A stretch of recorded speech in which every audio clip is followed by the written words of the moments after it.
Butter garlic prawns বানিয়েছি। যারা চিংড়ি খেতে ভালোবাসো তাদের জন্য এই রেসিপিটা সত্যিই দুর্দান্ত। খুব সহজ একটা রেসিপি, মোটে 10 মিনিট লাগে বানাতে। ঝই ঝামেলা ছাড়াই এটা বানানো যায়। তো প্রথমে আমি একটু মাঝারি সাইজের চিংড়ি নিয়েছি। এর থেকে ছোট চিংড়ি দিয়েও এটা বানানো যায়। পরিষ্কার করে খোসা ছাড়িয়ে নিয়েছি। এবারে এর মধ্যে দিয়েছি গোলমরিচ গুঁড়ো, স্বাদ মতন লবণ, একটু চিলি পাউডার আর লেবুর রস। খুব ভালো করে মেখে এটা 10 মিনিটের জন্য রেখে দিয়েছি।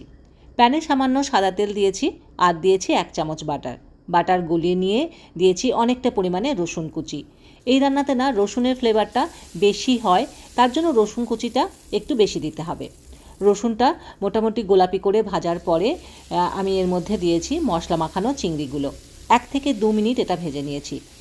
সঙ্গে সঙ্গেই দেখবে যে চিংড়ির কালারটা চেঞ্জ হয়ে যাবে। এই রান্না কিন্তু একটু হাই ফ্লেমে করতে হবে এখন। এবারে এর মধ্যে আমি সামান্য জল দিয়ে ভালো করে ফুটিয়ে নিয়েছি। 1 চামচ কর্নফ্লাওয়ার জলে গুলে এর মধ্যে দিয়ে অনবরত নেড়ে নিয়েছি। যদি সসটা ঘন বলে মনে হয় তাহলে আরেকটু জলের ব্যবহার করতেই পারো। তবে এর সসটা কিন্তু খুব ঘন হবে না, আবার খুব যে পাতলা হবে তাও না। মোটামুটি একটা কনসিস্টেন্সিতে এটা থাকবে।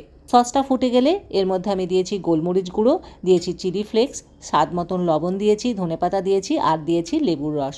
ভালো করে নেড়েচেড়ে নিলেই কিন্তু রেডি হয়ে যাচ্ছে বাটার গার্লিক প্রনস। এটা নুডলস, হার্বস রাইস, শুধু যেমন ইচ্ছা তেমন করে এটা খেতে পারো। এভাবে বানিয়ে দেখো বন্ধুগণ, সত্যিই ভালো লাগবে। চলো আজকের মতো টাটা।